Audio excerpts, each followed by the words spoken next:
it's not an open and shut case because you haven't made it to trial yet, right?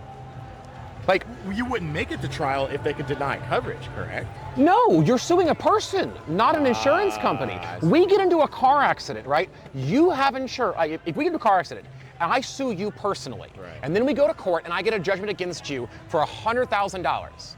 If you have $100K in coverage, your insurance company writes me a check. Right. If you have $50K in coverage, your insurance company writes me a check for $50K. And if I've got my writes me a check for the other $50K if I've got $50K in coverage. Gotcha. If I get that same $100,000, you got $50 and I got $25, I get $50 from you, $25 from me, and then I'm going to your bank with a court order asking for them to give me the $25,000 you got in your savings account. Gotcha. But if you've got no insurance and I've got no insurance, I have a judgment, and then I go to your bank with a garnishment and I ask for your money. And if you've got money, the bank gives it to me. If you don't, I go to your employer, and then they start cutting me checks from your income, just like they take out withholdings for that, like for taxes. Right. So your case is against the guy. You're suing the guy. The case is still going.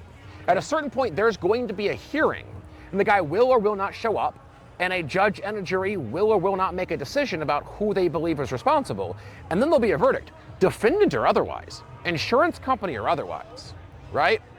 But they don't need to pull coverage today because it's not costing them anything, right? There's nothing for them to do. If their defendant isn't showing up, they're not paying their attorney to do depots because there aren't any depots happening. They've already done the discovery. They've already sent in the written documents and requests. So now they're just sitting around until they get a trial date or an order to a mediation.